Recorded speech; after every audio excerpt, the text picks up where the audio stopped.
ကဲရတူပဲတော့ချစ်ချင်မှာဖြစ်ပါတယ်ဒီကောင်ကျွန်တော်လေးတော့သုံးပါပေါ့နော်ဒီလေးတော့ရေလေးပါနဲ့ဒီရွှေကြီးကြီးတွေကိုရေတခြားဆေးပြီးခက်ရှင်းနေတဲ့ချင်မှာဖြစ်ပါတယ်ကျွန်တော်လည်းတူပါကဲနှစ်တူဘူးလေးတွေကိုတော့နှစ်တူဘူးလေးကိုတော့မလေးတော့ထုတ်ဖောက်ပြီးတော့ပါပြီဒါလေးကိုကျွန်တော်တင်ထားမှာဒါလေးတွေကိုရေးစီးမယ်စင်အောင်ရွှဲကြည့်လေးတွေပြောင်းတော့ဒီပေါ့နော်ပူခွန်လေးတွေနှုတ်ပြီပေါ့နော်ကြည့်ပြကြပါဦးဗျာကဲရွှဲကြည့်တွေပြောင်းသွားပါပြီဗျာရေနဲ့3 4 5တက်လောက်စီးပြလိုက်ရပါတယ်ဒီကောင်လေးကိုခက်ရှင်းလေးလေးနဲ့ငုံသီးစိမ်းလေးနဲ့ကျွတ်သွန်လေးနဲ့စင်ဝတ်တက်ပြီးတော့ဒီအောင်လေးရှင်းမှာဖြစ်ပါတယ်ကြည့်ပြကြပါဦးဗျာ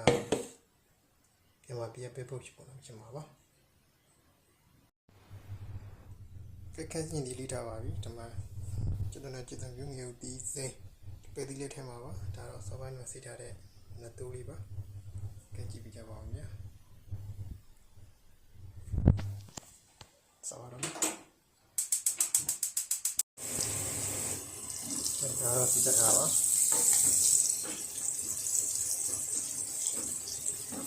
ဒီတော့ခက်ချင်းဒီလေးထဲမှာပေါ့နော်ခင်းလေးကိုလုံးလေးတုံးတာအရေးကြီးတော့မှကျွန်တော်ဖက်ပုတ်လေးထည့်မှာပါ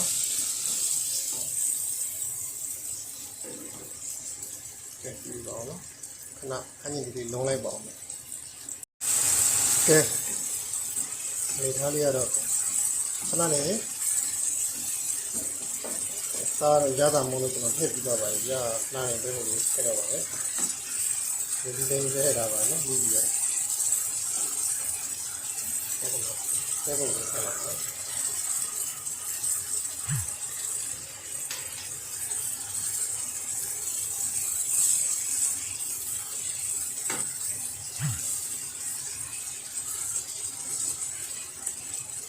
ရှယ်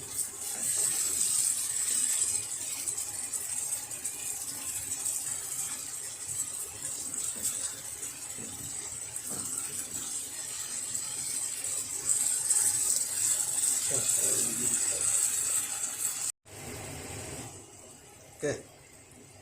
ဒီမှာပြပေးဖို့ဖြစ်ပုံနဲ့လည်းပြီးတော့ပါပြီဗျာနှစ်တူးလေးကိုချက်ထားပါတော့နော်စီတော့အများကြီးတော့မတုံးထားဘူးရတာလည်းတော့ share ပဲနည်းနည်းမင်းရှင်တော့အုပ်တော့ပေါင်းတော့နည်းနည်းမင်းမဝယ်ထားတော့မထက်လိုက်ဘူးပေါ့နော်ဒီကွတ်တော့ပါပြီဗျာမွေးလာပဲနည်းနည်းမင်းအုပ်လိုက်ပို့ share ပဲကဲကြည့်ရှိပြီးလို့ကျေးဇူးပါနော်